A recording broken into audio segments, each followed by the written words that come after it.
things that are important topical issues and, cut and paste or copy a link every day and send it out to everybody that you know in your email database and in your on your social media. That right there is the tantamount in today's environment and landscape to clipping articles from magazines and or newspapers back in the day, if you will, or back in my day of the 70s when I was in high school, and use that as your current tool. Now, listen, I know that many of you are going, yeah, Richard, I get that. Sometimes what we have to do as human beings, as folks, is we have to remind each other, ourselves, starting with ourselves, but certainly those around us that we care about, professionally, personally, business, all the rest. We have to remind each other to do things that are going to have impact and influence. We have to do that. I think that's part of the humankind. That's part of the caring about the people that are in your world. Is we have to remind each other of some of the basic stuff, and it's okay to do that because oftentimes, as the phrase goes, when you teach, you learn. So sometimes when you share, you are reminded of, oh my gosh, I need to reach out to this person about this or this person about that. And so the reason I wanted to kind of start off in this space today is because, part of our goal here is to share information, to provide you with information and content and ideas and thought processes, and then, hopefully inspire you, motivate you to do the same in your world. So no matter, and the beauty of where we are, guys, if there's a huge opportunity as we go forward in these next 4 years on a national level, and what we're going through in a state by state level and in a city by city level, is the ability to gather ourselves and take back the messaging, okay? To take back the messaging and be able to be, I'm going to talk about some things today that are going to be that have me really kind of well, I don't know how to put this, but other than to just say it, that have me ready to throw something. Let's put it that way. Henry had to dance around that one, so I wouldn't say. But they have to do with 34XCF, and you all know what that new little moniker is and who it represents. But to that end, we have an opportunity to take back the messaging if we are so committed to doing it. If we are ready to sit down and say, what is it that I can do? What is it that I need to do? If I've been sitting on the sidelines, whether it be locally here with what's happening in the city of Chicago, Mayor Johnson, City Council, the state that you're in, wherever you might be in the country, this is that opportunity. And I was inspired to talk about it, to talk this opening of the show this way, because I saw some things, some news stories and some coverage with regard to the fires in California, and I thought, I want to come right out of the gate this morning and say, we all have the ability to connect our message to someone else, and use the tools that are in front of you to do that. Don't feel like if I send this out, if I say this, that it's not going to be received. Let people receive it how they're going to receive it. You be responsible for making sure you send out or you pass on or you share. Take that responsibility on. Don't worry about how somebody's going to receive it. You do the work of putting it out there and then let people deal with it accordingly. And that, I believe, I could be wrong, but I believe that as you do that with the intent of helping correct, redirect, take back the messaging that in some ways progressive liberal Democrats have lost by seeding and worrying, what are they going to think, what are they going to say? That's where we have the opportunity to change the dialogue by taking the dialogue back. Don't let someone dictate to you when you can dictate to them and to others. It takes some preparation. It takes some vision, if you will, about what you want to see. But I believe strongly that as we do that, we start to take back the messaging on a national level that's gotten so skewed and so gone wrong. I will. I'll lean into this a little bit as it relates to the fires in California. But we're going to take a quick break right now. The number is 773-763-9278. This is Choose Views, and we will be right back.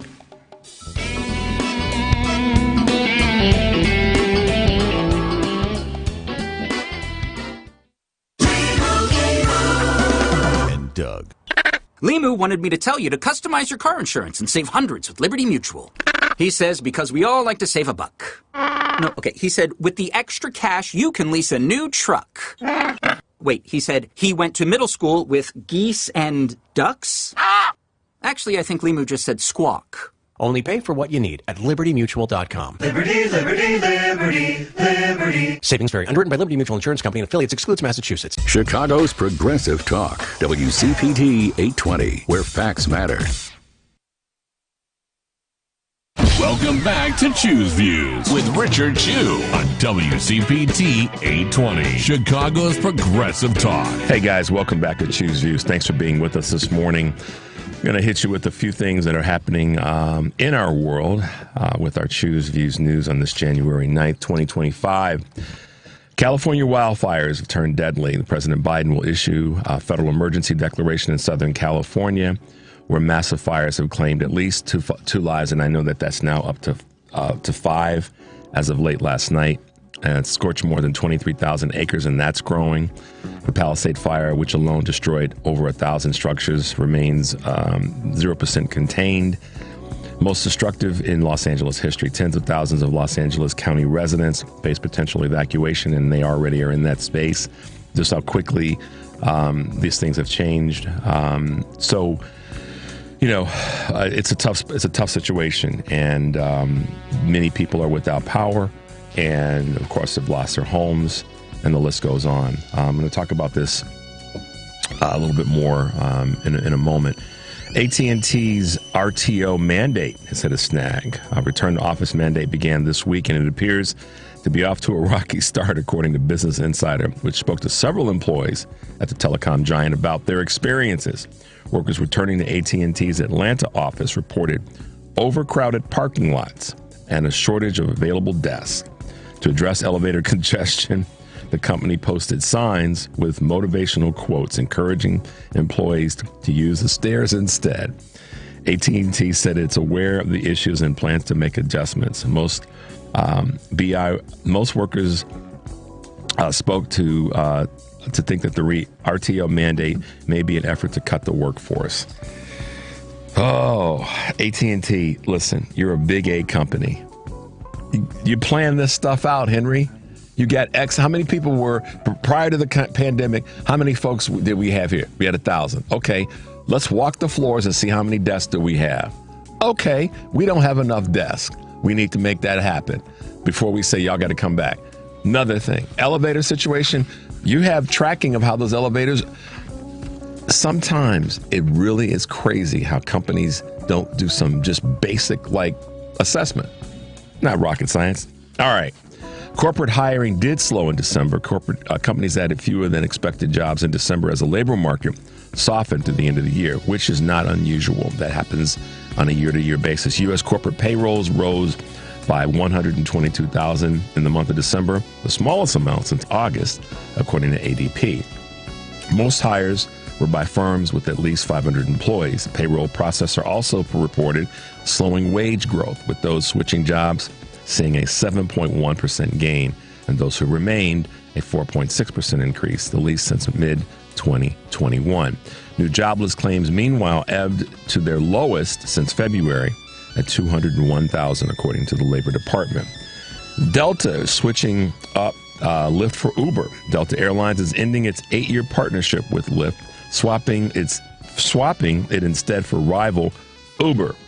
From the spring, Delta SkyMiles members will be able to earn loyalty points from their Uber rides as long as they link their accounts. Delta did not give a reason for the switch. However, American Express, which also partners with offers some of its cardholders Uber credits. Several airlines are growing their loyalty programs, which generate billions for the companies, generating billions for the companies, and Delta already counts Starbucks, Hertz, and Ticketmaster as their partners. The Fed sees a little bit more risk with inflation.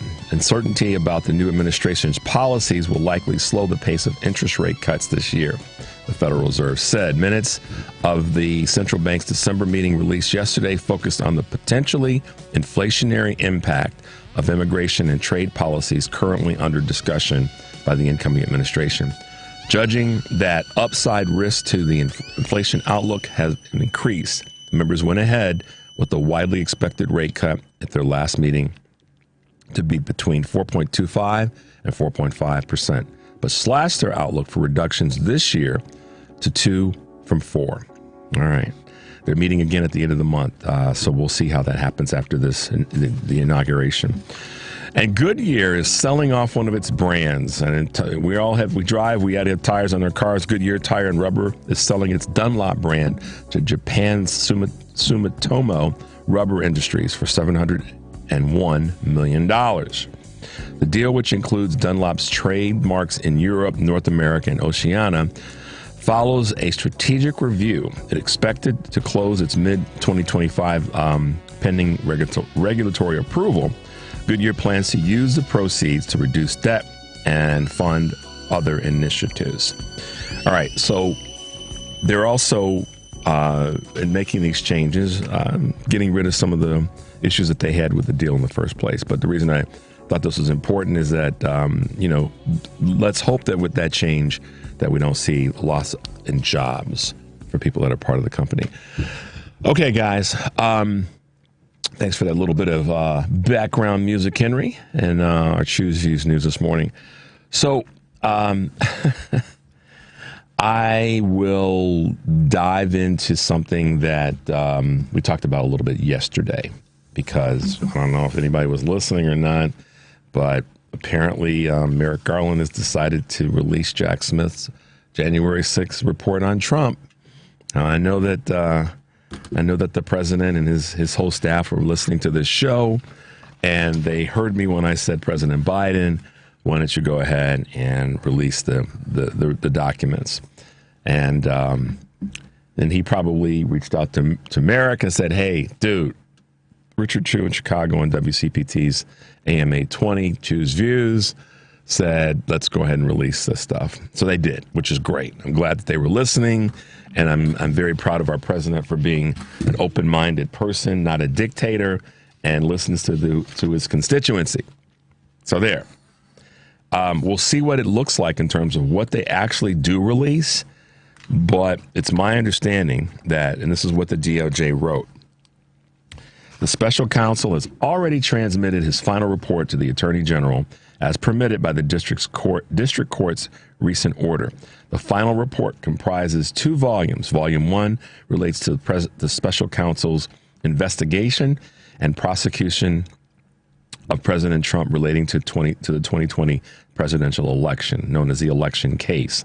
Volume 2 relates to the special counsel's investigation and prosecution of defendants Waltine Nauta and Carlos de Oliveira, as well as President Trump relating to mishandling of classified documents, known as the classified documents case. So it's the election case and the classified documents case. The Attorney General intends to release Volume 1 to Congress and the public consistent with the case number 28 CFR 600.9 and in furtherance of the public interest in informing a co-equal branch and the public regarding this significant matter. But to avoid any prejudice to defendants Nauta and de Oliveira, the AG has determined at the recommendation of the special counsel that he will not publicly release Volume 2 so long as the defendant's criminal proceedings remain pending. And that makes sense because they don't want to taint the case.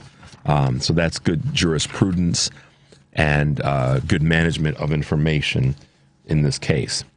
But for me, selfish little old me, I'm excited that they heard me. Y'all know I'm joking. Okay, they didn't. I doubt that they heard me, but if they did, that's even better. Release it. Release it. This is something that, listen, you heard how I laid this out yesterday, and I'm still standing on that business.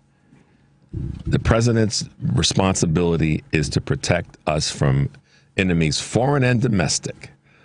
And what Trump did, and I'm going to use his name, what Trump did then was an attack on the country. And the country needs to know about it. I've heard this argument from people, politicians, business people, everyday,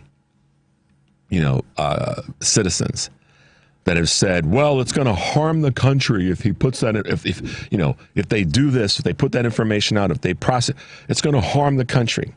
Okay. A lot of times that sort of talk is saying that it's going to harm, when it says harm the country, that comes from a place where people think that if we talk about it, if we put it out there, if we put some sunlight, some daylight on it, that there's going to be all these people that are going to be up in revolt, and that the country's going to be harmed by it, means that there's people who aren't going to like that it's put out there that are going to start to lose their minds. Okay, but that's one part of the conversation and one part of the argument. The other part of it is there are people who are going to be equally upset if it doesn't come out. The Mueller report, these reports. So if one half of the country would be upset for it coming out, the other half of the country is going to be upset that it didn't come out.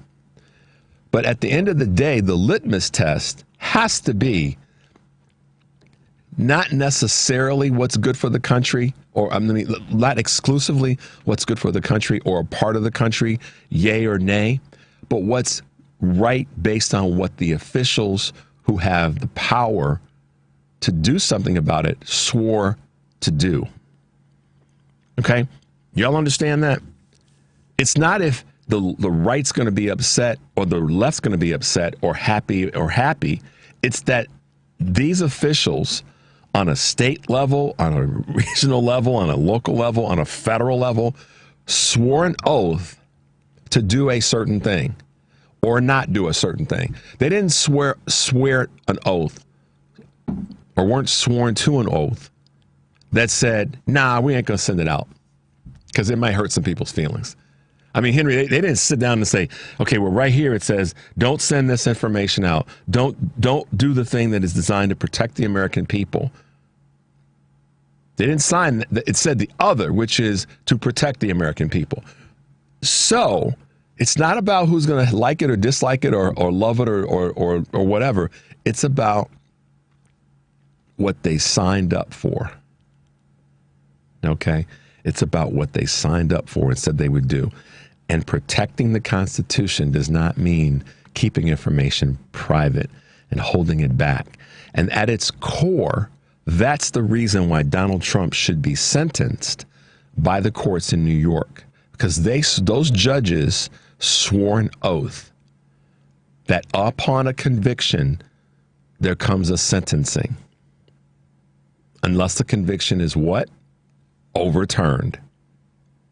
So to delay sentencing Donald Trump is a breach of what they swore to do. No matter what the appeals courts say, he was convicted. And unless that conviction is overturned, he must be sentenced. That's how the rules work. And that is why when I look at the folks that are in the legal position to drop the hammer on Donald Trump, the disappointment is there because they know that sentencing him for these 34 felonies is what their job is. And this is why the Supreme Court should not take this case at its core, because unless their goal is to overturn it, which they wouldn't do, it has to be overturned in the federal court that it was litigated in.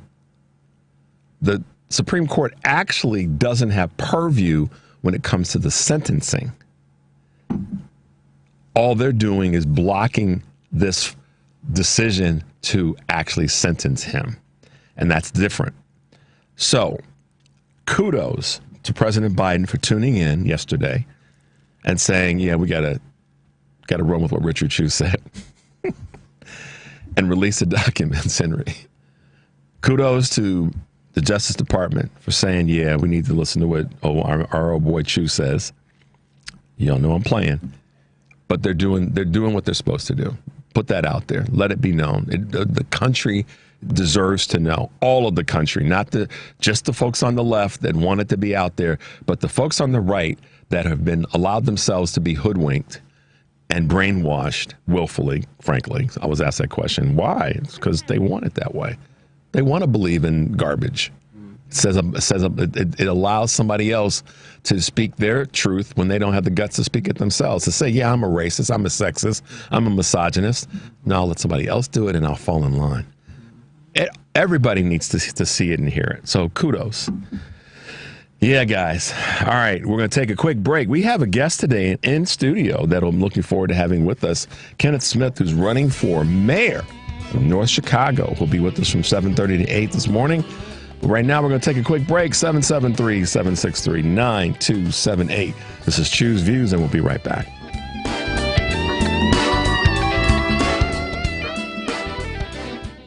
This is a WCPT moment in labor. In the 1830s in Lowell, Massachusetts, during the rise of the textile industry, factories were hiring large groups of women ranging in ages 18 to 35 to work at their mills. The workdays were 13 hours long and had poor working conditions. By 1834, the textile market was sluggish. In response, the workers' wages were reduced by 12.5%. One of the workers, Julia Wilson, tried to organize the women to get their wages back, only to be terminated abruptly. Wilson signaled the women to strike or turn out. Over 800 women marched and signed a petition saying we will not go back into the mills to work unless our wages are continued. Ultimately, the strike failed, but they learned from their mistake and successfully battled back a rent increase on their boarding houses 2 years later. By January 1845, about a dozen of the Lowell female textile workers came together to form the Lowell Female Labor Reform Association. This would become the first organized union of women workers in American history. This has been a WCPT Moment in Labor. We're working for your rights. You're listening to WCPT 820. Here's the latest Chicago weather update. From the Weatherology Weather Center, I'm meteorologist Jennifer Wojcicki. We'll see mostly sunny skies here for today with a high into the mid-20s. Winds out of the southwest around 5 to 15 miles per hour, gusting as high as 20. And then for tonight, a chance for some snow here late, increasing clouds a low near 20. By Friday, a good chance for snow 1 to 2 inches possible, cloudy high of 30 degrees. And Saturday, sunshine high around 27. That's your latest Chicago weather update. Currently, it's 16. Because facts matter. You're listening to WCPT 820. It's Choose Views with Richard Chu on WCPT 820, where facts matter. Hey guys, welcome back to Choose Views. Thanks for being with us. 773-763-9278. So Henry and I were having some sarcasm during the break about things that are happening in terms of the West Coast and specifically Los Angeles County. It's hard. I'll get this out of the way first, and then I'll come to the content. It's heartbreaking for me, as it would be for anybody. My history with California, specifically Southern California, is I went to school there. I have friends there. I have family there, colleagues, and they're being directly impacted by it. An indirect friend of mine from my tennis days lost his home in Pacific Palisades. I found that out from another good buddy of mine that's a former Marine. And I've reached out to people that I know out there that have had to evacuate, businesses that I know. So it's personal. It's personal to me. Not that any disaster, weather-related disaster, climate-related disaster isn't personal to all of us, because we know somebody. Remember when things were going on in Florida? What did I say? If you got some people down there, yeah, it's Florida, but people are people. You got somebody down there, check in on them. Same thing is applying here. And so for me, it's personal because of the folks that I know out there. And we even have folks that are callers that call in from California and the West Coast. So I'm sending as much positivity to those who I've been in communication with about staying safe and get to where you need to get to, and just know that we're thinking about you. And that same thing holds true for those who are about to get snow or have got that they don't get, in parts of the country, and have had terrible weather that they don't get. My sister lives in the D.C. metropolitan area, and they got 11 inches of snow. Okay, the axis has tilted, y'all. Okay, so I'm gonna dive into this because it's important to talk about. I watched some of the coverage last night with regard to the fires, and it's horrible. It's just flat out horrible. And we've seen it. Those of you who've been following it in one way or the other know how awful it is. And in some ways, it's more awful than people even know about.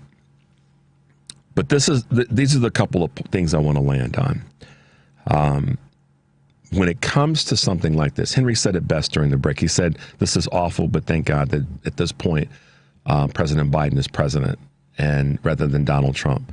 But what we did see yesterday in one of the little news clips of Trump is that he went after Governor Gavin Newsom, and the mainstream media is picking up on that. This is the part that I fight hard not to curse in terms of words that I can't say in the air. But this is where the mainstream media is so out of alignment with reality. They pick up on that Donald Trump blames Gavin Newsom and Los Angeles officials, rather than picking up on President Biden stood strong to what Henry said during the break to direct us to put us in a place, in a direction to help the folks that are suffering in Southern California right now. The mainstream media is so messed up that that's what they focus on, rather than on the fact that there are people who are in pain right now. And like Governor Newsom said, and he caught himself, you could see he wanted to let loose, that rather than Donald Trump, president-elect, saying he can't do anything to help, so then shut the blank up. But he can't do that because he needs to blame people for things that go wrong or when something happens, and take credit when something that he had nothing to do with happens right. He literally said these words, that this is Joe Biden and Gavin Newsom's fault. Those of you who are MAGA or somewhere in the middle, or don't like progressive conversation, and you troll stations and calls throughout the country, this is on you all to have a person like that, soon to be the president of the United States, blaming a natural disaster on the President Biden, his administration, Governor Newsom, his administration, Mayor Bass of Los Angeles. First of all, does he not understand the patchwork of communities in this area in Los Angeles County, where you've got Pacific Palisades, which has its own leadership. You've got West Hollywood. You've got these different neighborhoods that have their leadership. That, Beverly Hills has a mayor, by the way, Donald Trump. You dumb A.M. you know what. Los Angeles County is part of the process to help galvanize and pull all these communities together. And the governor is the top of the food chain. But how stupid of you and all of your minion that went on CNN, from Scott Jennings to the representative from, I think he's from Idaho, and I can't think of his name, that went on to say that they blamed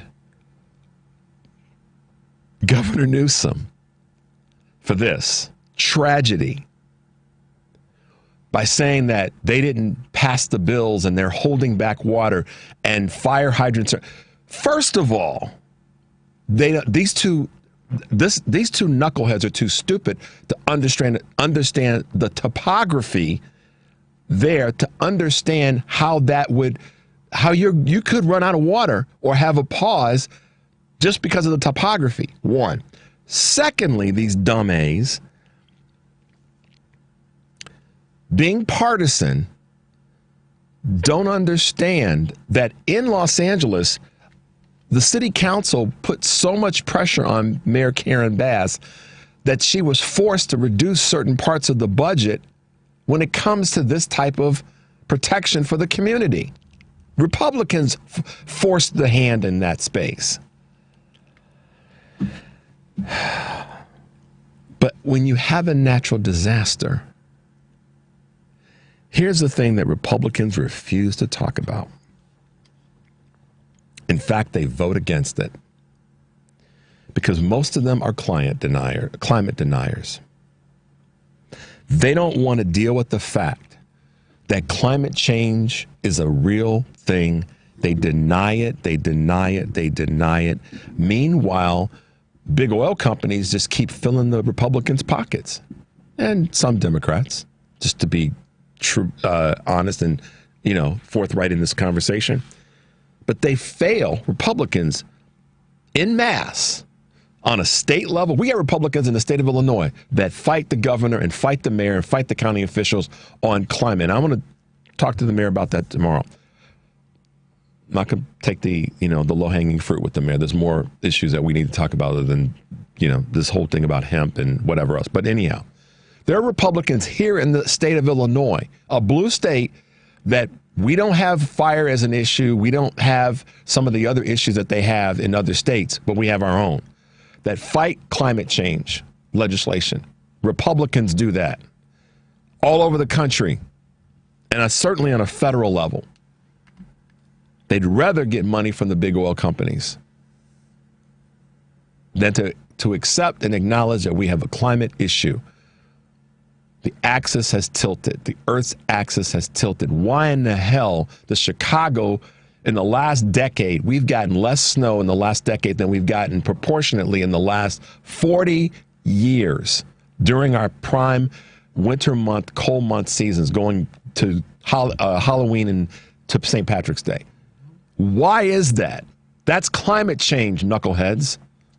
Why is it that Virginia proportionately has gotten more snowfall, Maryland, DC, than we've gotten here in the upper Midwest? Why is it that Texas has gotten more snow and not sleet, but ice storms, and Oklahoma? Why is it that Seattle, the Pacific Northwest, has had more hot summers and springs than ever before?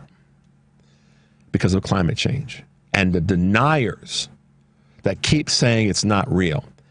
And to Donald Trump and his minion, who are too obstinate and stupid at the same time to realize that the Southern Basin in Los Angeles and Los Angeles County has gotten barely 5 inches of rain in the last year.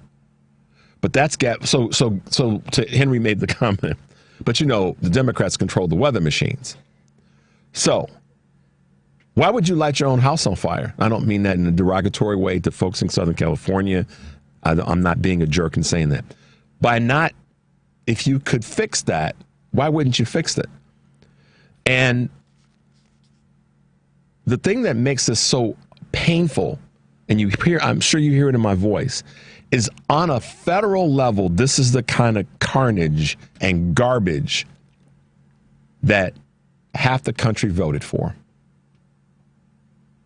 This is what happened, y'all. And to continue to deny climate change. I mean, hell, Henry, part of the way in which these wildfires are contained is not just what happens on the ground with the firefighters.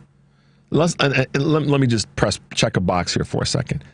To all the white men out there that are politically stupid, that are on the right, that may listen to this show and others, press pause when it comes to the fact that white men didn't, if there were more white men had been hired by the Los Angeles County Fire Department, that this would have been resolved.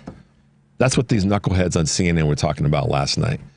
Press pause on that, please. DEI is not the reason that the Southern Basin is burning.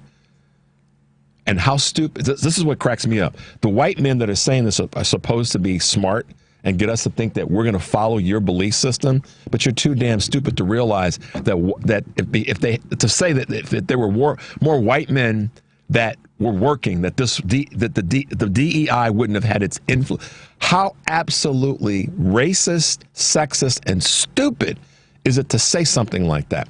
So my counter to that is, oh, okay. So if there were more white dudes that were on the LA County Fire Department to fix this, so if that's the case, if that's what the solution is, and you're saying that DEI is a problem, then I get to say that every other problem that we have where white men are in charge, all of that garbage is your fault. That's what I get to say. Where you are in the majority of any other venue, it's on you that all that other stuff is messed up, whatever it is in the country. I knew I would be a little passionate this morning, but I didn't know if it would be filled with tears out of the sadness for the loss there, or if it would be the fact that we have a climate issue globally. And the United States of America should be leading without any restraint in that resolution, whether it be the fires in Southern California or it be snow in parts of the country that don't get it or get it often or to the level that we get it, or the hurricanes and the tornadoes that we have. I mean, if Donald Trump wants to pretend, listen, rather than, okay, I don't want to miss this point. When I was saying earlier that the fire containment is not just on the ground, and we know that whomever's on the ground, black, white, Hispanic, Asian, whatever your community is, your culture is, they're fighting to save people's lives and property. Okay. But the other part of this, which is why these knuckleheads don't understand and are denying the impact of the climate and the weather, is that the winds have been so damn high, Henry, that part of the containment and retardation of fires like this comes from the air and the ability for planes and helicopters to drop retardant to prevent the fire from spreading. That's part of the containment. But these guys are too damn stupid or arrogant and belligerent to know that. Okay? If the winds are too high for a plane or a helicopter to take off to drop that retardant, then the fire's going to spread and embers are going to continue to blow 2 miles.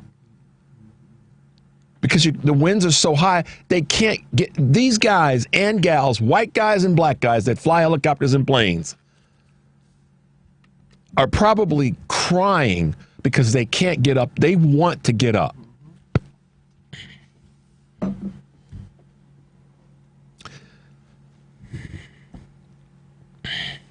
They want to help.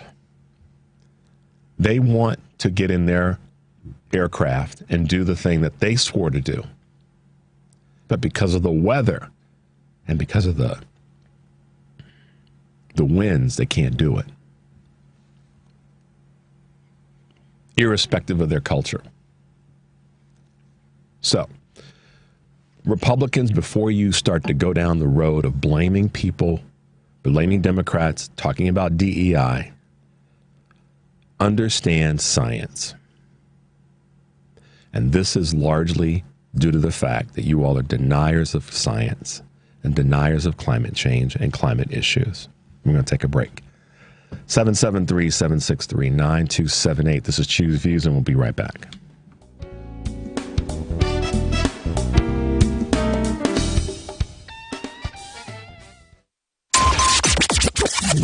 WCPT replay. Where is our resolve to fight rather than enable fascists? What happened to our principles, our commitment to democracy? Now, this isn't how Democrats used to do this. LBJ ate the Republicans' lunch. Franklin Roosevelt he called them and the people who backed them economic royalists. He said, these economic royalists complain that we seek to overthrow the institutions of America. What they really complain about is that we seek to take away their power. And our allegiance to American institutions requires the overthrow of this kind of power. Republicans called FDR a tyrant and a communist, and he laughed at them. They said he'd destroy America. He steamrolled them. Where is this generation's FDR? Where are the Democratic Party's heroes? Where are our spokespeople? Where is their outrage? Keep listening to WCPT 820 because facts matter. Millions of Americans take medicine like Ozempic and Zepbound. Many of them are overpaying by thousands of dollars a year. These GLP-1 medications for diabetes, weight loss, and more may not always be covered by your insurance, but GoodRx can help. GoodRx helps you save every month on prescriptions at over 70,000 pharmacies nationwide. Best of all, it's free to use. Check GoodRx to save on GLP-1s. Just go to GoodRx.com/GLP. That's GoodRx.com/GLP. GoodRx is not insurance, but can be used instead of insurance, including Medicare and other federal and state-funded programs. Hey Google, play WCPT. Streaming Chicago's progressive talk from TuneIn. You're listening to Choose Views with Richard Chew on WCPT 820, Chicago's progressive talk. Hey guys, welcome back to Choose Views, 773-763-9278. I won't apologize, but I'll apologize for my passion on that because it's not just because it's personal to me and personal to so many, but it's also about how our country, we have to stop electing people that don't get that don't understand that. And that's the failing of us as a society, to not pay attention and recognize. I got a great text this morning, Henry, that basically want proof of climate change? Go ahead and find me a snowmobile dealership. There aren't anymore because there isn't any snow anymore. When we were kids, there were at least 2 snowmobile dealerships in every suburb. This is a great text, and to that end, we could build a narrative off of that. You know, the snow is landing in different areas. It's raining more in different areas than it did 10, 20, 30, 40 years ago. All the other weather things that are happening differently to different parts of the country. So, you all know how I feel about what's happening in Southern California, and thoughts and prayers don't fix it. Action does. Going forward, we have to make sure we elect the people that are going to get the things done to make sure that we protect our communities across the country.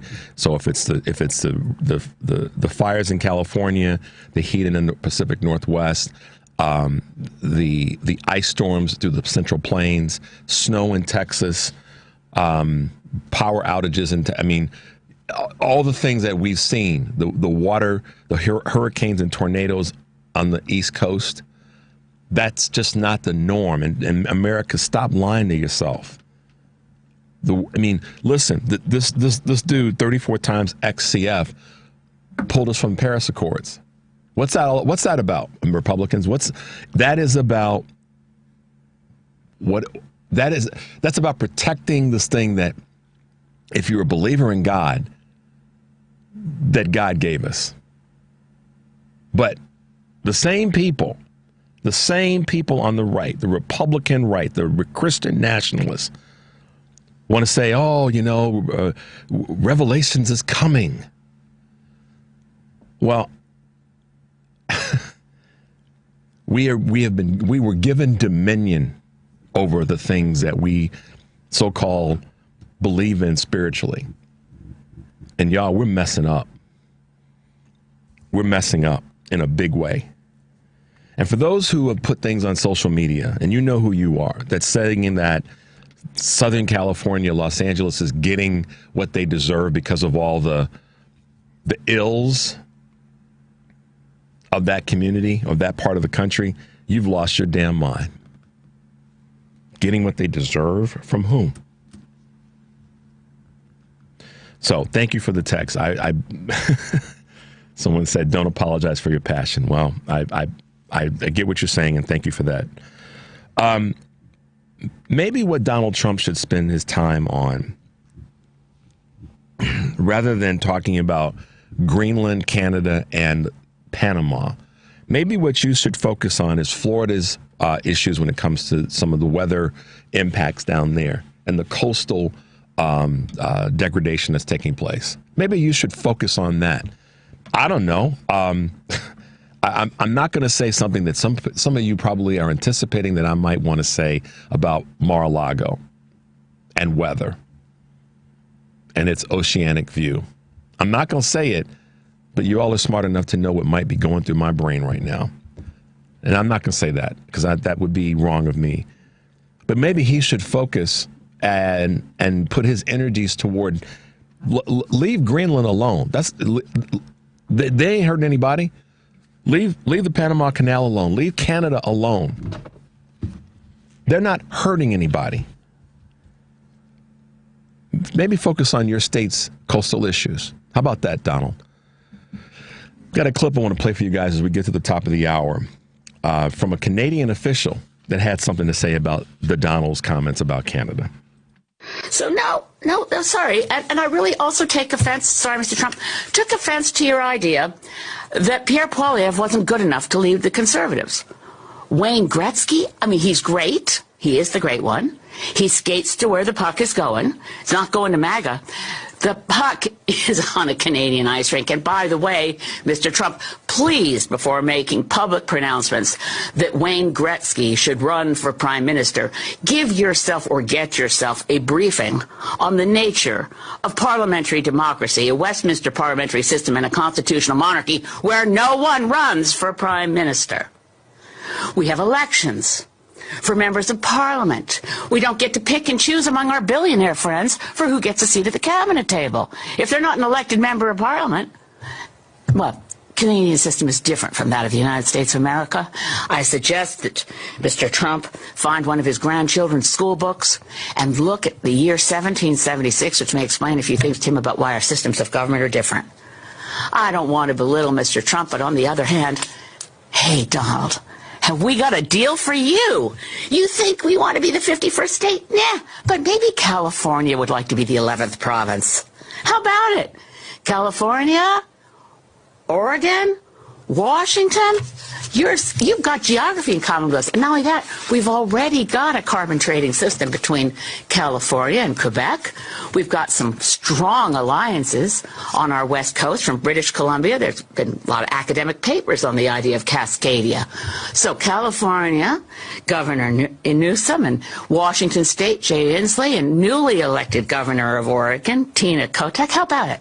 Want to put a referendum to your citizens? Because this is what you deal. Have we got a deal for you? This is what you get. Free health care. Universal free health care. No more one-year-olds who suddenly fall off the Medicaid list and their parents are in the news because they're trying to do a GoFundMe so they can get their daughter to a doctor.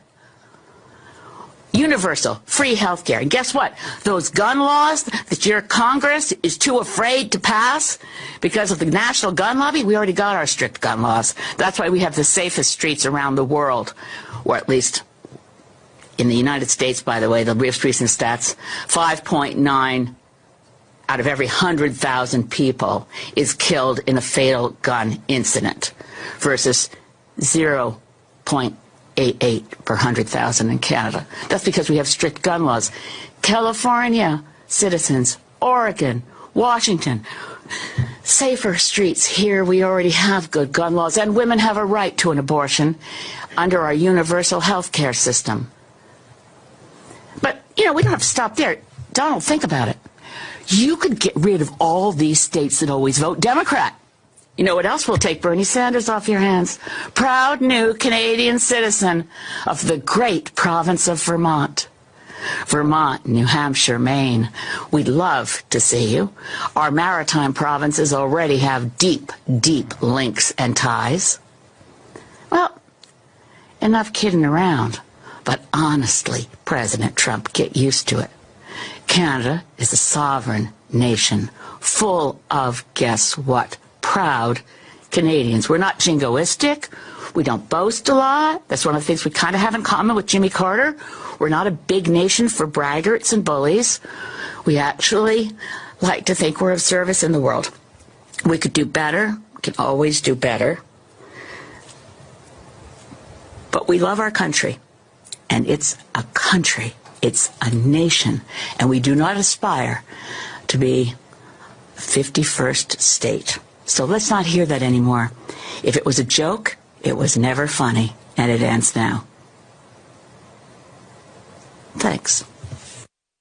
Imagine having all the money you need for retirement, all the income, every month, guaranteed. That's Secure Future Investor. Secure Future utilizes an indexed annuity tied to growth in the U.S. stock market, but without any risk of loss ever. That's right. No matter what happens in the market, your investment can never decline. Down years, you're insured against any losses. Boom years, your retirement account grows exponentially to increase your worth. Whether the market is up or down, Secure Future Investor can set you up with guaranteed money for life income. It's the difference between thinking you have enough money to retire and knowing you're getting that retirement check every single month for the rest of your life, no matter how long you live. Over 40 years old? Call now. 888-509-2228. 888-509-2228. Sponsored by GP Agency, Inc., Raleigh, North Carolina. Licensed in all states. Performance may vary. Consult with your financial professional before making an investment decision. If better health, more energy, and detoxing your body are some of your priorities this year, get Active Liver today. You can find Active Liver in stores at your local CVS or online at Amazon or NewNordicUSA.com. AP News. Good morning. I'm Ed Donahue. More homes burned overnight around Los Angeles. This sound is from Pacific Palisades. Strong Santa Ana winds have died down a bit. The fires have killed at least 5 people in the Los Angeles area. J.D. McCuddy had to quickly evacuate from the Eaton Canyon fire. It was brutal. It was like a ring of fire, and we watched embers. We watched the mountain go, and we tried to, watch the embers come, and there wasn't many of them until houses down here started catching. President Biden has scrapped plans to go to Italy and the Vatican to stay at home to monitor the wildfires. Here's the AP's Jennifer King. His visit with Italian leaders and Pope Francis was meant to highlight U.S. alliances and put a final stamp on his time as the nation's second Catholic president. U.S. officials say Biden also planned to sit down for a face-to-face meeting with Ukraine's President Volodymyr Zelensky. The cancellation announcement came as Biden was on Air Force One returning to Washington after meeting with local fire officials and visiting his first great-grandchild born Wednesday at a Los Angeles hospital. Biden approved a federal major disaster declaration for Los Angeles County, and in a statement, Press Secretary Karine Jean-Pierre says he wanted to remain focused on the federal wildfire response. Jennifer King, Washington. President Biden delivers the eulogy at today's state funeral for former President Jimmy Carter at Washington's National Cathedral.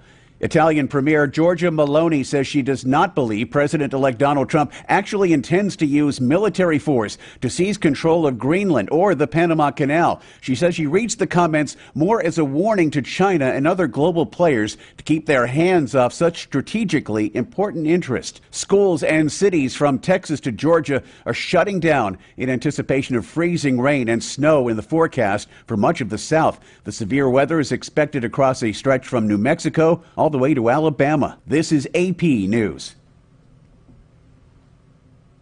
Some of the gadgets at CES in Las Vegas are getting 2 big thumbs down from critics. Some self-described dystopia experts have judged some CES products as worst in show. One category is the Who Asked for This Awards. When we saw that your washing machine can take a phone call, that was exactly the question that came to our head. Who wants to take a phone call from their washing machine? Elizabeth Chamberlain with e-commerce site iFixit says there are products like Bosch's Revel high-tech crib that can help monitor vital signs and send it to the cloud. That's a risk for privacy. Then there's the $2,200 ultra-human rare luxury smart ring. Its battery only lasts 500 charges. We think it's really important that manufacturers are held accountable for making things that aren't really good for the planet. LG's AI refrigerator with ThinkQ was named worst product overall. Features include a screen and internet connection. I'm Ed Donahue, AP.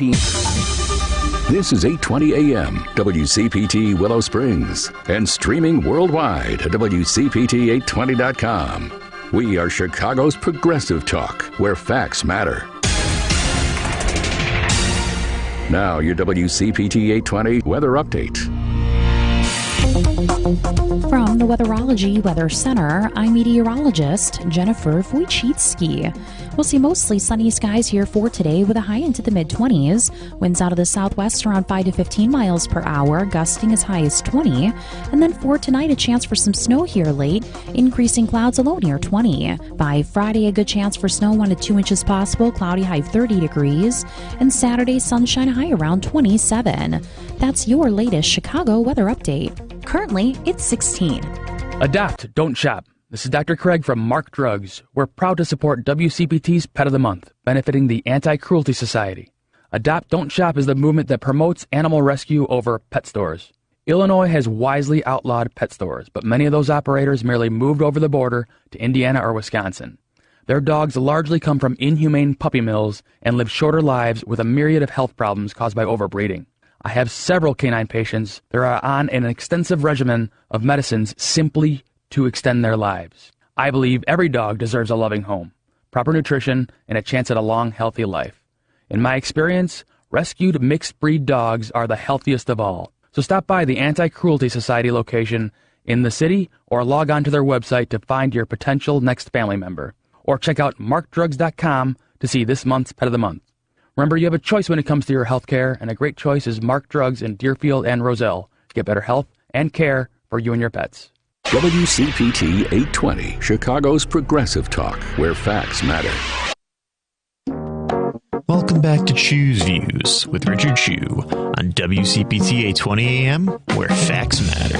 Take it away, Richard. Hey, guys, welcome back to Choose Views, 773-763-9278.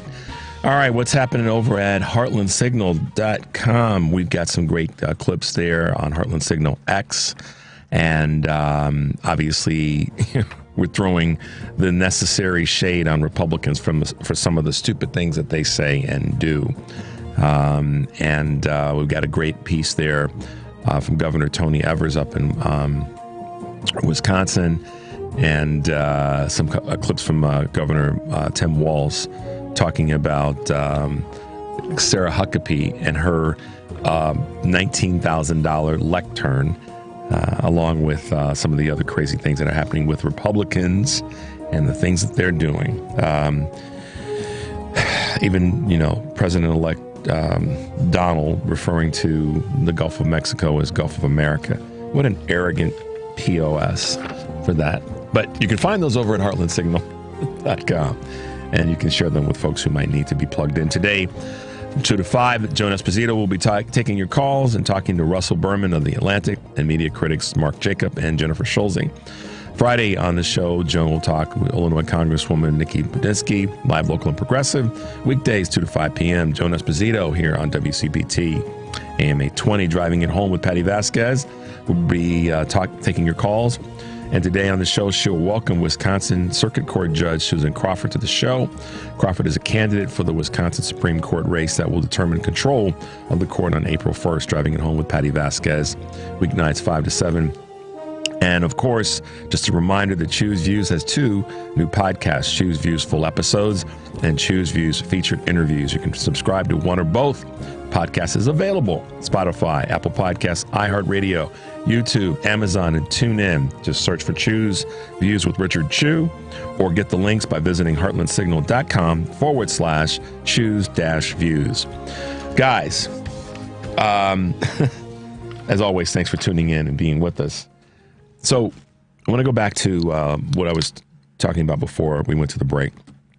And kudos. There's a couple people that have asked about the clip of the Canadian government official. Just email me at richard@wcpt820.com, and I'll send you the clip if you'd like to have it for your own sharing with people. So email me, I'll get it to you, and then you can take it from there.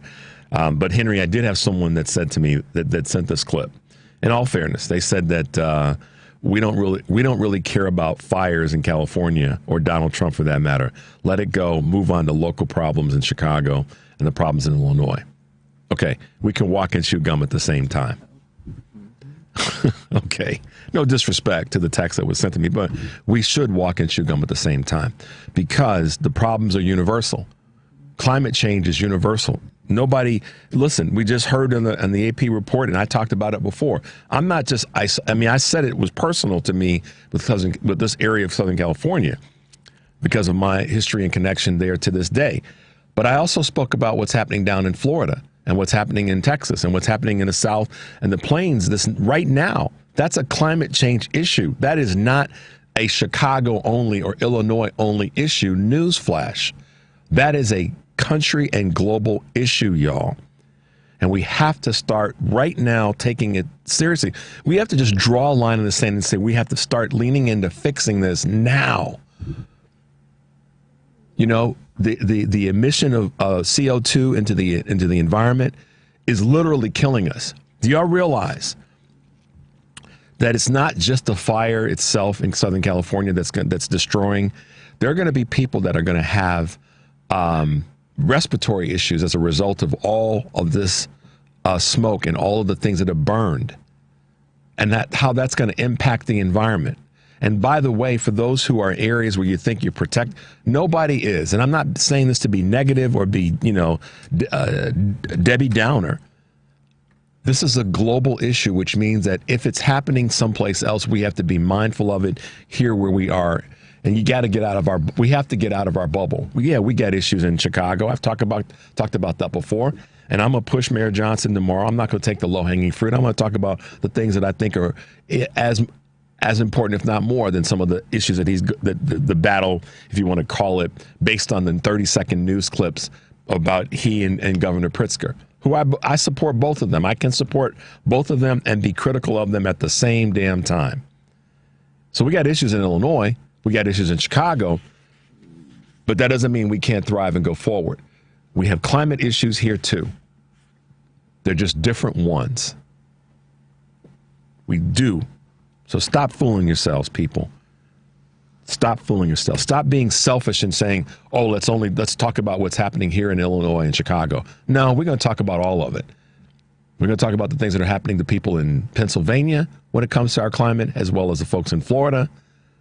And if you're from Chicago, I know for a fact that you know somebody that spends time in Florida because of the weather, because of the warmer weather. So they're impacted by weather and climate changes. So get off this horse about we only talk about it here locally in Chicago or the state of Illinois. We can fix all of it if we're strong enough and if we are visionary enough. We can fix all of it, or certainly change, move it in a direction to change. I will not tolerate we only going to talk about what's here in Chicago and Illinois. No, we're going to talk about all of it. That's what progressive liberal Democrats are supposed to do. We have to fight back against the Republicans who want to keep us stuck on stupid. And then when it comes to climate change, they have been at the front of the line to that effort. And I don't care what anybody says. The evidence backs that up. That's not my opinion. That's not anecdotal. Republicans have been at the front of the line when it comes to blocking legislation on a state level, on a federal level, when it comes to climate change. That is a fact. Okay? So, just so you guys know. And we have to. I just was sent a text that says we need to stop this garbage of me. We need to get back to acting in a collective way of thinking. That is absolutely correct. A collective way of thinking. Come on, progressives. Let's step up in this moment.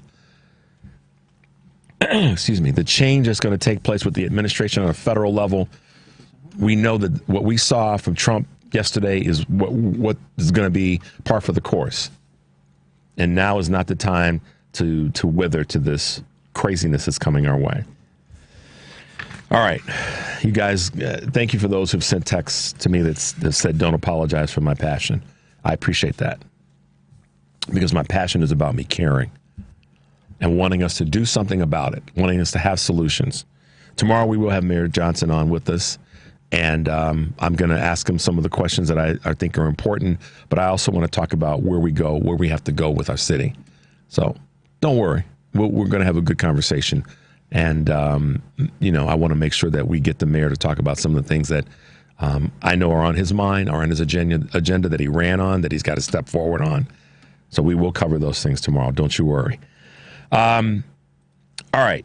on a federal level, it's nice to see that some Democratic doctors have stepped up and said that RFK's plans, they condemned his plans in terms of some of the health issues that he's talked about. And I'm tired of liberals saying things like, yeah, we all want to have, we want to eat healthier food. Well, everybody knows that. Come on, Dems.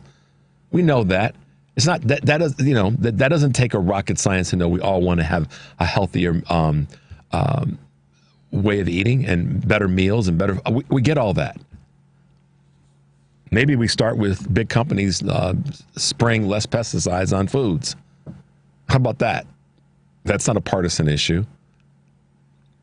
So kudos to some of the Democratic lawmakers and doctors. Democratic doctors in the House condemned the RFK plan, and that's good on them to step forward. That's the kind of things.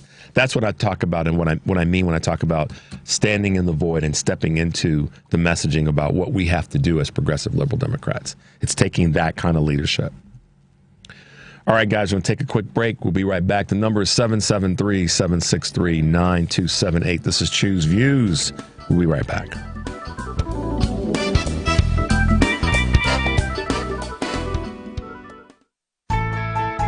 Hello, fellow progressives. Attorney Tony Moret here. I want to thank all the WCPT listeners who have put their trust in me. I know that nothing is more important to you than your family, and it is an honor to be trusted to help carry out your wishes. Planning your estate can seem overwhelming, but it doesn't have to be. My 30 years of experience will help guide you through this very important process to help preserve your family legacy. Whether it is drafting a living trust or a will, I will be with you every step of the way. In my practice, facts matter, so advertising on WCPT has been a perfect fit. We can get things started if you call me at 847-996-0496. The initial meeting is completely free and there's no obligation. All it takes is one phone call. My website is moretlawoffice.com. That's Moret spelled M-O-R-E-E. As they say, sometimes the first step is the hardest. But all you need to do is call me at 847-996-0496.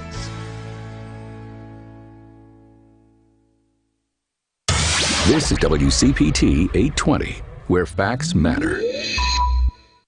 It's Choose Views with Richard Chew on WCPT 820, Chicago's Progressive Talk. Hey, guys, welcome back to Choose Views, 773-763-9278. Shout out to Nancy. So many, she says, since this text, so many of us have family and friends in California, and so we need to be concerned about the disaster in California. We need to be informed and support those who are in need, no matter where in the world people are in pain. Thank you, Nancy, for those comments. That is exactly right. I couldn't have said it any better myself, Henry. And that's the point I'm making about the conversation around climate issues and climate change. It's real. It's happening right here in Chicago. So it's not an issue that's just something that's out there some other place. We're dealing with it here. And as I look at it, Henry, this is the thing this is kind of how my brain works. I think I've really gotten this from my wife's, sometimes my wife's observations about a dotted line. It's a phrase she uses. It's a dotted line to something else. Well, infrastructure is a tool for solutions when it comes to how we're impacted by the result of a climate disaster. So what's happening in Los Angeles right now, or what's about to happen down in the central and southern states, when our infrastructure, when we dedicate resources to infrastructure, when disasters happen, we are better equipped to recover from them. When we have infrastructure in place and bills and legislation, and that's when we're better equipped to handle the disasters that come to humanity. So Nancy's right on point where we have to support those who are in need no matter where they are in the world, if they're in pain or having an issue like this. So give you an example about this, bringing this down to a local level. We've got infrastructure issues here in Chicago and in the state of Illinois, but certainly here in Chicago, in the northern part of the state, because it's more populated. That's just, you use it, the deterioration is going to happen. That's what I'm trying to say. We use our roads, we use our bridges, and on and on and on and on and on. It's going to deteriorate. So our state, our city, all of our officials need to do a better job to make sure that we allocate more money in the state and partner with the federal government to make sure that our communities have the resources to better to improve our infrastructure, our bridges, our roads, and all the rest, the quality of our water and the quality of our air. That is not a just certain parts of the country issue. That's right here in Chicago. We're about to have on Kenneth Smith, who is candidate for mayor of North Chicago. I'm sure he's got some concerns about infrastructure as it relates to how our climate actually has an impact on our infrastructure. I mean, Henry, if water sits if there's a pothole, and we got water that sits in that pothole for an extended period of time, is the pothole going to get larger or smaller? It's probably going to get larger, right? And if water is not draining effectively because our infrastructure, our roads, our bridge, all the rest are not designed or repaired to affect water's disbursement, then we're going to have pothole issues all over. That's an infrastructure issue that, for lack of better words, catches the hell of our environment. So, you know, when I said this, use a phrase earlier about the dotted line of our infrastructure is tied to the dotted line of our climate. And yeah, it's a political issue, but we don't have to make it. It's something that can be solved with good politicians, but we don't need to make it a political issue. It needs to be a human issue. And I'm committed to that. So I appreciate your comment, Nancy, in that space. All right, Henry, let's grab a quick call. Let's go to Eddie, I believe, here in Chicago. Good morning, Eddie, and welcome to Choose Views. Hey, it's me again. Remember last time we were talking about Naperville? Oh, hey. What's going on, man?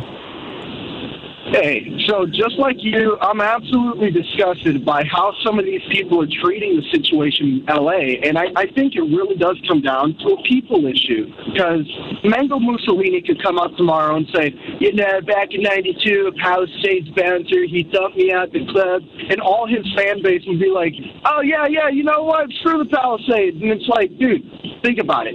What was it, last summer we had that big flood down south, and it was, I believe, a red state. And who were the biggest supporters just giving money, donating towards the cause? The Democrats, the progressives. Yep.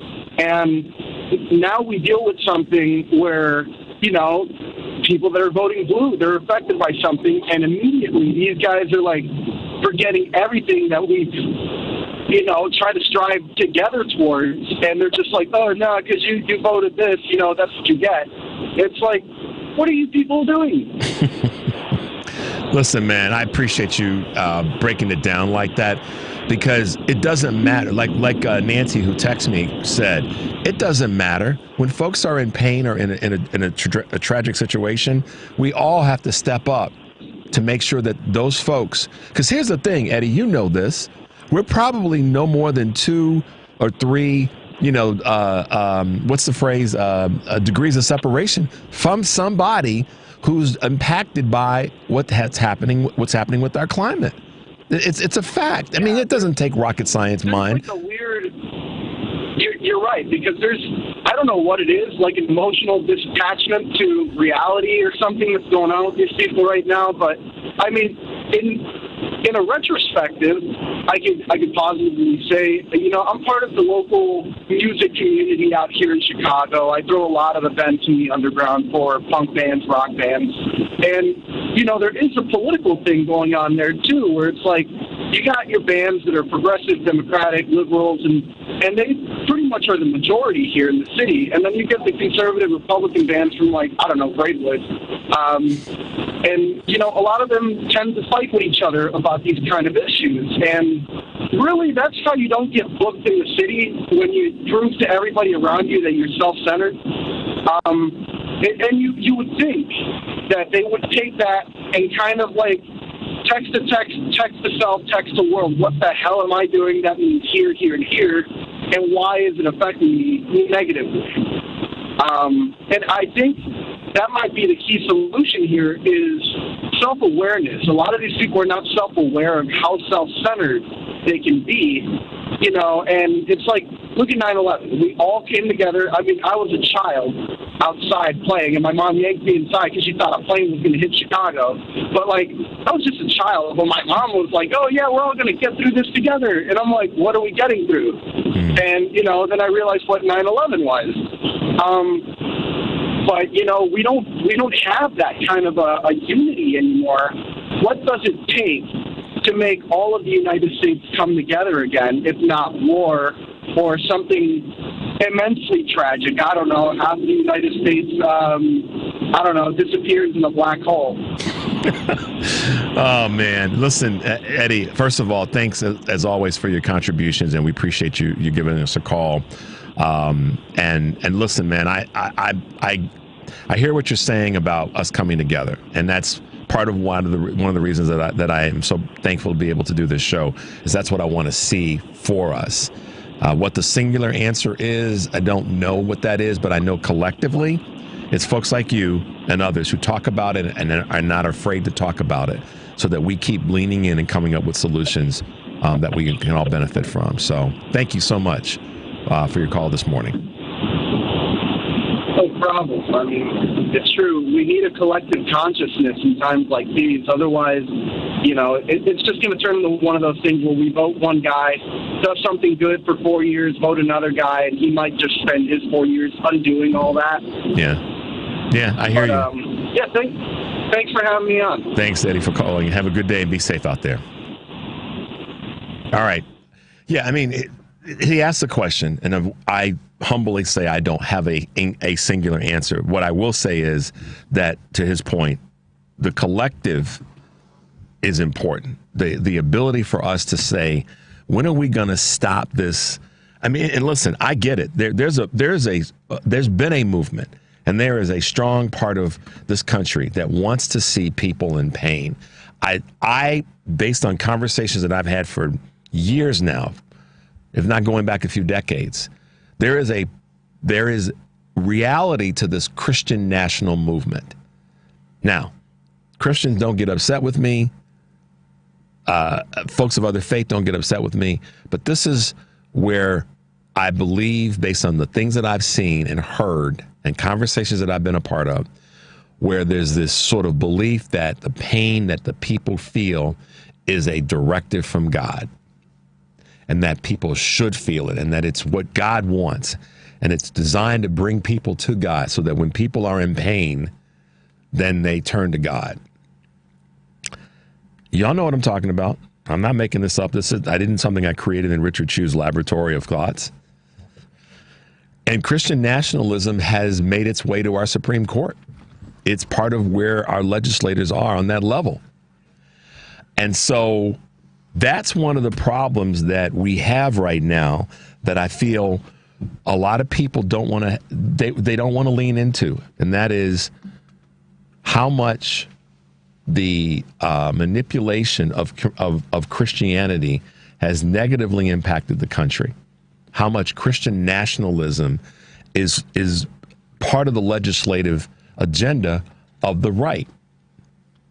Not passing certain things in terms of bills that are going to improve the country, state by state, city by city. So I don't know if that's the answer, but it's certainly something that I've leaned into to put some thought to. All right, guys, we're going to take a quick break. 773-763-9278. When we come back, we will have candidate for North Chicago Mayor Kenneth Smith. This is Choose Views, and we'll be right back.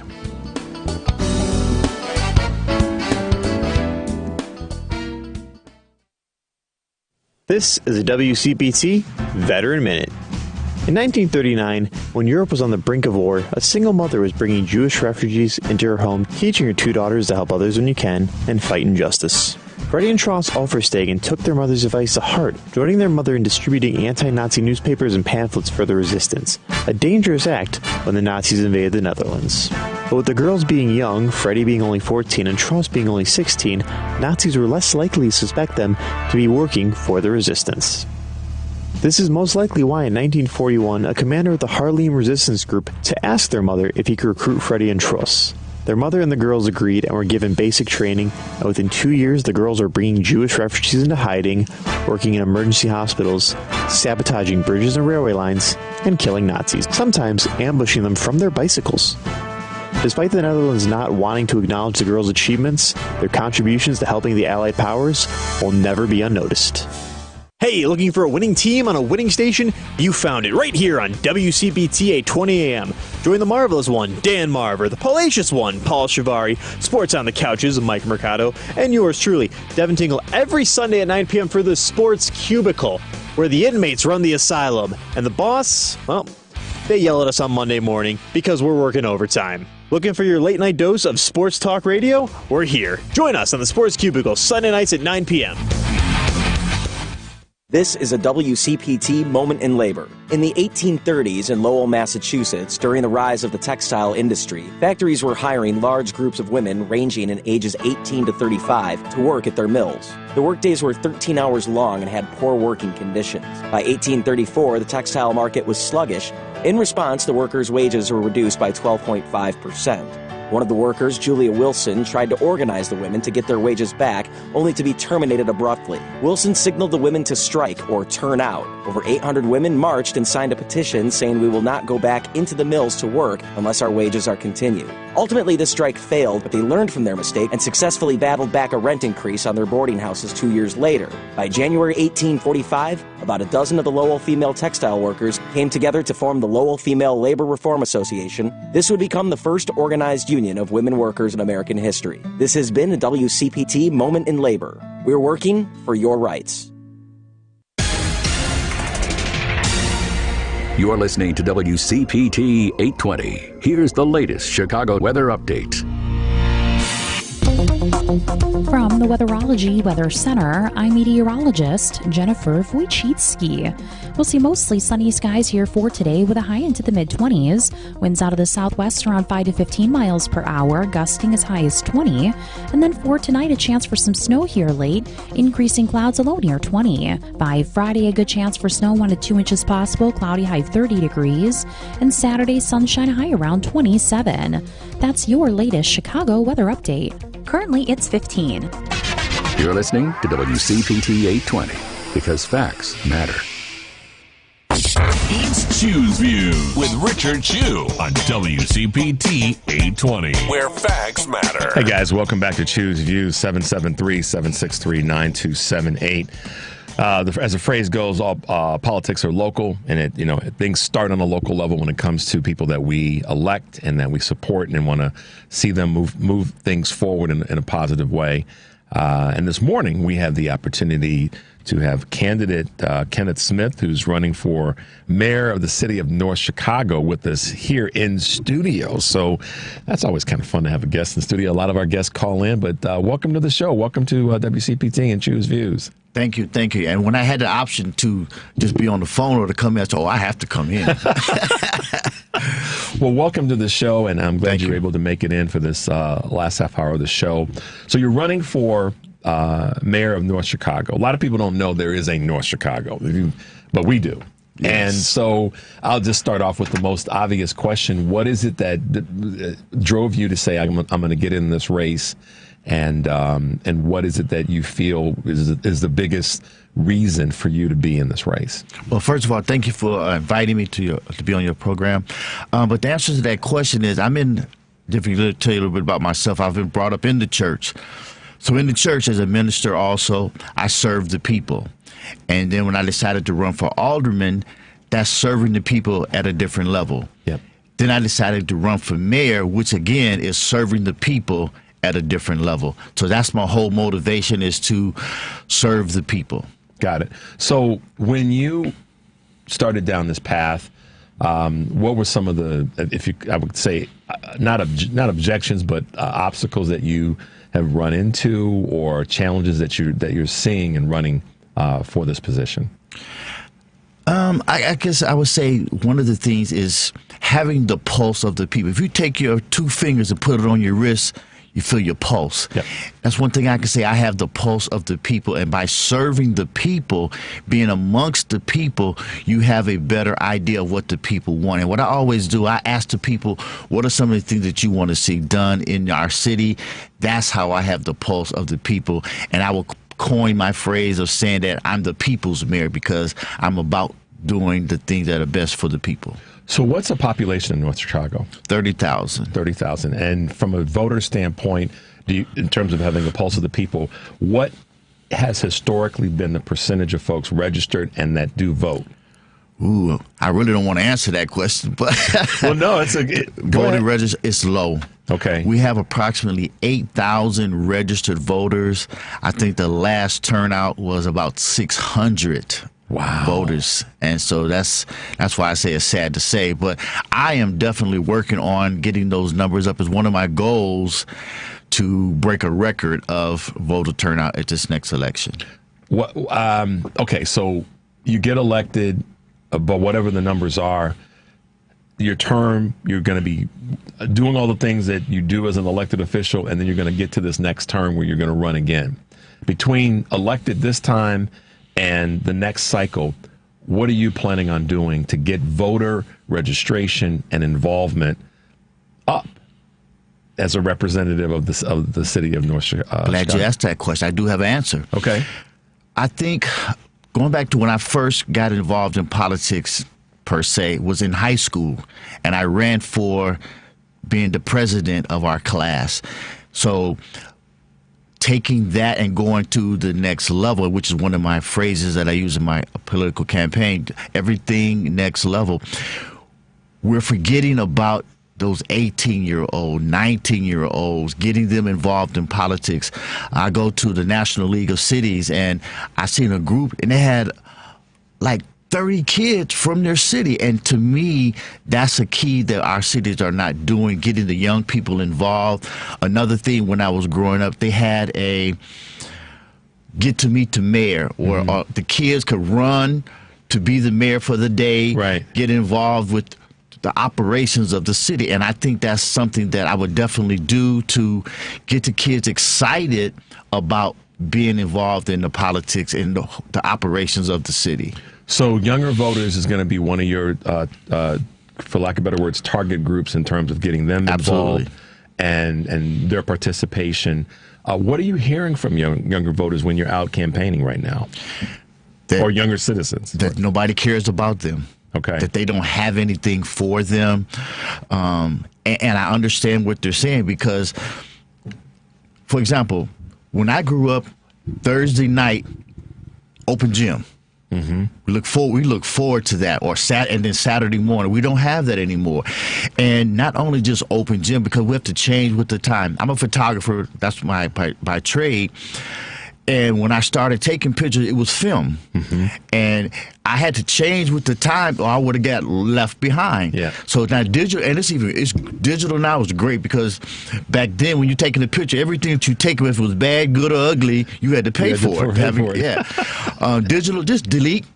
But again, with our society, if we don't change with the times, the city will get left behind. Our young people, they don't really have it. Everybody doesn't play basketball. Mm-hmm. And for example, one of the things in our city is a growing thing is soccer. Okay. Yeah. All right. But again, everybody's not in the sport. We need to have, like every kid now, even little kids have a phone. Yeah. So having things where they can have video game challenges and competitions, because that's where that generation, that's where the generation is right now. But having things of changing with the times, finding out where our young people are and meeting them where they are. Do you think that, and then this is kind of a, not a rhetorical question, but it seems as though, and I'll ask this question, that's probably the big miss from a lot of folks running for office is that it's not knowing what folks want, and we're talking about young folks in this particular part of the conversation, and then saying, okay, well, we got the tools to work and make that happen. And so they missed that. It's a micro thing, but it's an opportunity to make that micro thing a bigger thing. Yes. How many times, or not how many times, but going back to the conversation around age of voters, are older voters feeling disenfranchised too, or are they? What's happening there in the city of North Chicago? Mostly with our seniors are concerned about the taxes going up. Okay. Fortunately for us, our city taxes have not been raised in a while, but it's the county assessors which are raising the taxes, and just educating our citizens on that fact and letting them know that you can challenge the county assessors what they've put on your plate, but a lot of them don't know that information. So by giving them, having classes, then giving them assistance, because a lot of our seniors, they're not going to do it. But if you show them how to do it, because knowledge is power. There's always to be a commercial. Knowledge is a terrible thing to waste. But if you don't have the knowledge, you can't do anything with it. And then this really good book I read, it says where there's no vision, the people perish. So you have to give people the information so that they can move forward. And then once you give them the information, then it's up to them whether they're going to do something with it or not. Yeah, I think that one of the things that was going through my mind, and I didn't want to interrupt you when you're talking about children or younger folks. I'm just going to say children, but younger folks not having something to do or providing things for them to do. What popped into my mind is the word civics and civic engagement. And I've seen a reduction in the focus on civics and a reduction in sort of social and civic engagement. What are you seeing in that space? Exactly that. Again, for example, one of the things that I would have put in place is a Friday night get-together, a poetry, where they can come together. Back in the day, we had like what they call it a coffee shop. Yeah. You know, and since everybody's drinking coffee now, that'd be a great thing, but maybe not have coffee. But a Friday evening, a Saturday, they can come together, do poetry. They can come together and have poetry competition, or come there just to socialize in a safe environment. And that's the key word, because a lot of these people in this generation don't feel safe. They don't feel safe. Yeah. Youth engagement is a big part of your platform. And if you listened to the show or you heard earlier this morning, I talk about sort of this collective energy, cohesive thinking. Your North Chicago is connected to so many other communities in and around Northern Illinois. Obviously, Chicago being the main or the largest city. How are you, or what are you planning on doing in terms of engaging with other mayors, other county officials? Obviously, Mayor Johnson here in Chicago, Governor Pritzker. What's sort of your, full windshield view of what you want to be able to do in terms of engaging with them? Okay. Since you said Governor Pritzker, I have taken several. Being a photographer, I've taken pictures of Governor Pritzker several times. Our local mayors, Waukegan, Lake Forest, different, in Highland Park, the mayor from Highland Park. I've taken all of their pictures, so I know them personally. Okay. But again, of coming together and sharing the ideas, because no man is an island. But if you have a good idea, I have a good idea, let's sit down, let's come to the table, let's work together. And together, the acronyms for team, together each accomplishes much. And that's important to me, because I don't know everything, and all of my ideas are not the only ideas, but if we all come together with our ideas and put them together, that's how we can all become great. Yeah, I've said so many times on this show, I know a lot, but I don't know everything. So when someone calls in, Kenneth, and they have a comment or an observation about something, I take it as great, because it's a contribution to the greater good of what we're trying to get done here. I appreciate your answer in that regard about, making sure that your ideas, which may not always be perfect, you share them, and you are receptive to other ideas from other folks, because that's where you find out, okay, we're not as far apart as we thought we were. We're closer, and we have a lot more in common. Half empty, half full. Absolutely. That's exactly right. So you may have heard this, but I talked a little bit about, with regard to the fires that are happening in California, which are just awful and horrendous, and the weather patterns that we have throughout the country, which we know that are problematic. There's no doubting that. Some people may want to, but in a real world, you cannot doubt that. You cannot look away from that. But infrastructure is another part of your platform, and it's something that I have been talking about for a long time because I drive a lot. And so for me, infrastructure immediately is, how come they didn't fix these potholes? And I'm not blaming people. I'm just saying, how come we haven't fixed these potholes? Or how come we haven't fixed these bridges? Or how come we have issues with water quality and air quality right here in Chicago and Chicago metropolitan and suburbs and northern cities? Talk about your vision, view of what infrastructure really means. All right. You ever heard this? Okay, I'm going to ask you a question. Okay. How do you eat an elephant? As big as an elephant, how would you eat an elephant? One bite at a time. Exactly, one bite at a time. So how I attack infrastructure is what I've been doing as an alderman. We have what's called a hot box. Okay. With this hot box, it heats up the tar, and you start filling up the potholes. And that's what I was doing as an alderman. I would drive through the city myself, call out Public Works Department, hey, we got a pothole over here. We need this fixed over here, because everybody wants the whole street fixed. But you start with that elephant philosophy. You fill up the pothole here, here, here, here. And then one of the things we just done, we just fixed a whole street from, it's a long stretch, of street. Everybody's happy now, but it takes time to do the whole city. But you can start with the little thing, fixing the pothole, because when you hit a pothole, there goes the rim. Yep. There goes, and now the residents are mad because now their cars messed up. Right. Or the younger generation, their rims. Yes. They pay a lot of money for their rims, and now they're mad at the city because now the city said, well, that's your fault. It's not. But no, we have a responsibility. We have to take responsibility for fixing those simple things. Fix a pothole. We have the equipment, fix it. Yeah. What about the money that's to be allocated for those fixes? A lot of times, this, the comeback is, well, we don't have it in the budget. To me, that's a vision issue. That's a short range, mid range, and long range, for lack of better words, lacking to not have the vision to say, okay, let's fix these. Let's allocate to fix these potholes. Then let's allocate to fix these. The one pothole. Now let's fix 3. Now let's fix 5. And you walk with me on that. Where there is no vision, again, from that good book I read, where there is no vision, the people perish. You have to have vision. North Chicago, there used to be, when you drive into the city, the theme of the city was a city of vision. Mm-hmm. That's one thing I would when I become the mayor. That's right. That's a vision. Yes, sir. That's yes, sir. Vision. I would definitely put that back, a city of vision. But again, going back to the answer to the question, you have to have that vision.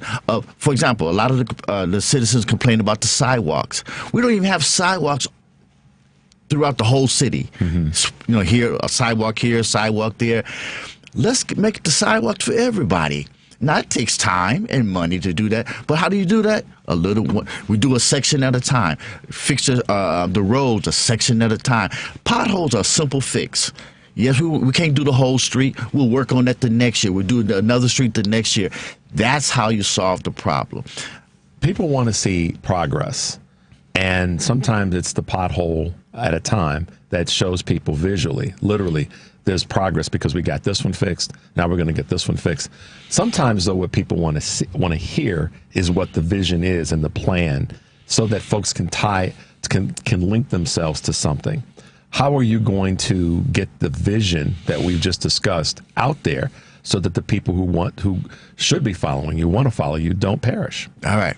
All right. So I'm excited about that because Great Lakes is the naval base that we have right in our city of North Chicago. Parents come in every 2 weeks for graduation from all over the United States. But they come into North Chicago with all of their money, come in on a Wednesday because graduation's on Thursday now.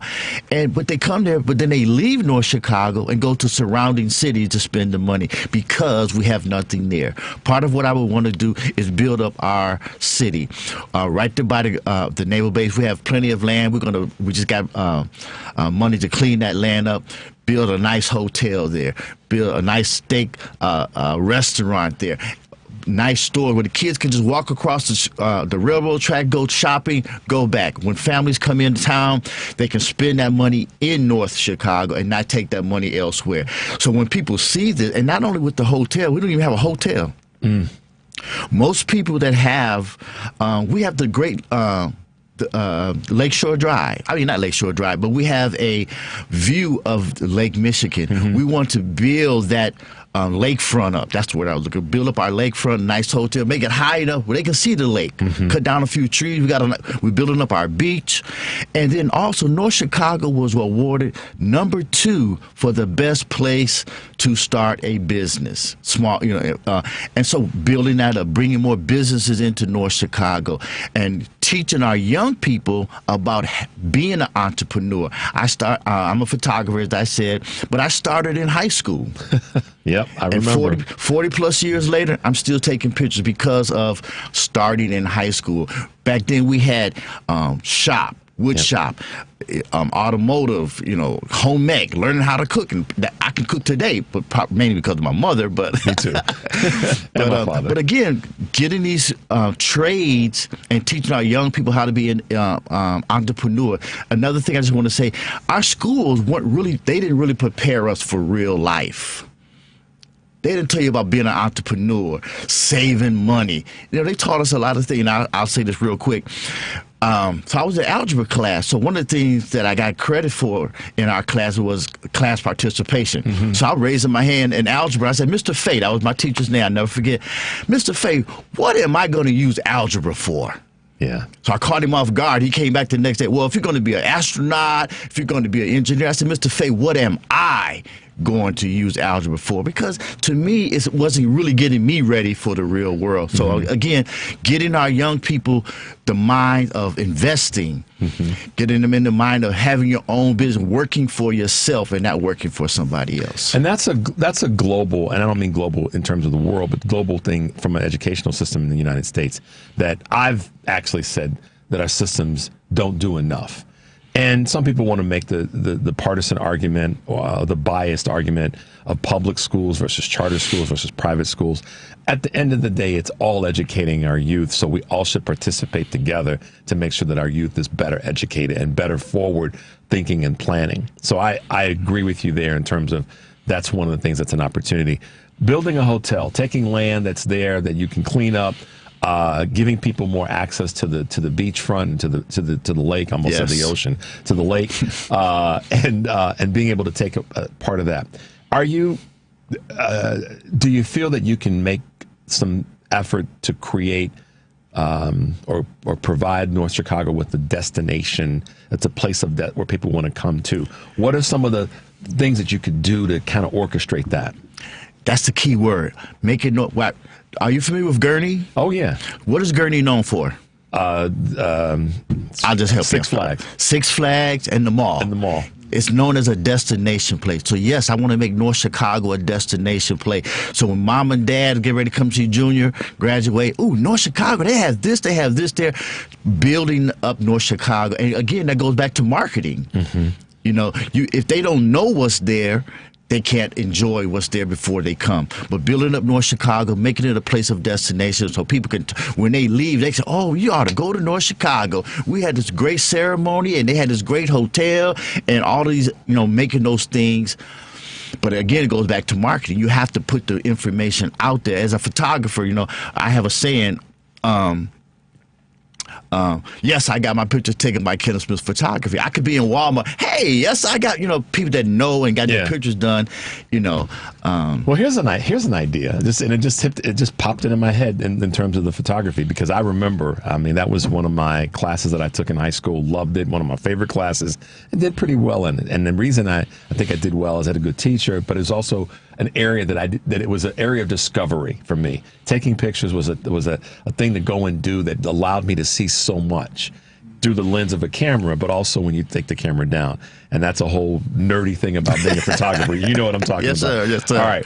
So when you were talking about destination and things to do, come to North Chicago items, one of the things that popped in my mind is creating a go-to thing or a destination thing for those who are photographers or people who like photography. I don't know, maybe it's a thing that you could make as part of coming to the city of North Chicago as a great destination for those who are photographers and those who appreciate the outdoor aspect of that part of Illinois. So here's one of the that's good. But here's one on that same page. An idea that I thought about doing was setting up a class, maybe whether it be free or for the kids. But everybody has a phone. Yeah.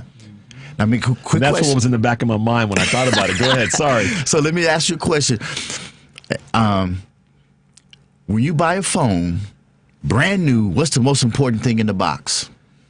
Oh, gosh. The most important thing in the box for me is probably the power cord. Okay, you would say the power cord. There's a lot of different answers, but a lot of people don't get the right answer. You know what the most important thing in that box?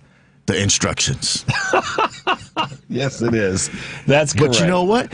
How many people take time and read the instructions? They don't. So they don't know what the phone's capacity. Exactly. Yeah. All they do is turn it on and start pushing buttons. And that's how a lot of people do it. They go through life just pushing buttons when they don't have an instruction, or going back to our city, they don't have the plan on where the city is going. And that's one thing I want to do is have a plan. I have a plan. I don't put everything out there yet, but I do have a plan of taking the city forward, taking the city to the next level with the infrastructure, working with our young people, working with local government and surrounding government. But going back to the phone, the plan I would do is have a class and teach them how the things that you can do with your phone. The phones now are so the quality is so good now. You can do a lot, but if you don't know how to really navigate when taking a good picture, you know, a lot of people don't. A simple thing, cleaning your lens off. Yeah, I know. This will make you laugh. I was with family, as we all are during the holidays, as we're starting to wrap up the show today, and the conversation kind of morphed into the phone being able to do some sort of, I forgot what it was now, but the point is, I was sitting there going, I didn't realize that my phone could do that. and I was one of maybe two people in the house that had an Android. Everybody else had an iPhone, or and I was like, wow, I didn't know that they could do that. And I kind of kept my mouth shut because I didn't want to show my ignorance in that space. But it was a moment where I was like, read the instructions. And it would tell you that you can do that with your phone. And the same is true with what you just said about, in general, people don't. That's part of the vision, though. And I applaud you for seeing that as part of your development of youth, your development of folks who are a little bit older. Part of your infrastructure conversation is having the vision to say we're going to move forward and we're going to make sure that we have progress in our community. And that's what a lot of folks, I think, are excited about when they can tap into what a politician, elected official is talking about. What's the vision? Where's the forward thinking? So good on you for that. Are you excited about this upcoming election? I'm very excited. I got some negativity feedback initially, but now people see what I'm doing and just sharing, I'm going against a 20-year incumbent. Yeah. So like, oh, you can't do that. That's never been done. Woo, woo, woo, But there's a vision. Yeah. This country is built on a vision. Yep. How do we go forward? Yes. And North Chicago is not separate from that. It's you're creating a mindset for a vision, and I'm happy. How can folks find you? Where do they go to follow you, to find you, to contribute, to be involved, whatever? www.kennethsmith.vote. Again, www.kennethsmith.vote, or you can call me at 224-595-7525. There you go. Kenneth Smith, candidate for mayor of North Chicago. Good to be with you this morning, and thanks for stopping in to chat with us. Thank you for being with us. Thank you. Hey, guys, we're wrapping up the show today. As always, as I say to everybody, and we appreciate you following us and calling in and texting and all that good stuff. Take a deep breath. Make your life count. We will see you tomorrow.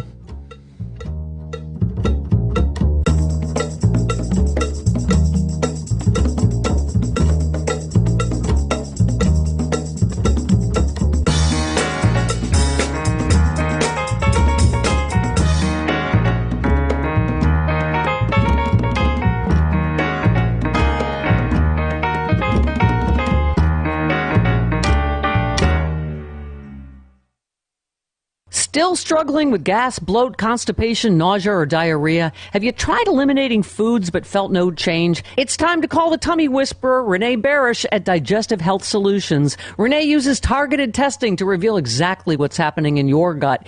Gut bacteria plays a key role in all your body functions, from cardiovascular regulation to brain function. When the gut is imbalanced, you may experience symptoms that extend beyond the gut, such as anxiety, skin issues, poor sleep, or increased risk for disease. Digestive Health Solution uses advanced testing to identify harmful microbes and evaluate the overall balance of the gut ecosystem. Get insights into your health, digestion, and how your microbiome affects all aspects of your body. Stop suffering. Call Renee now at 847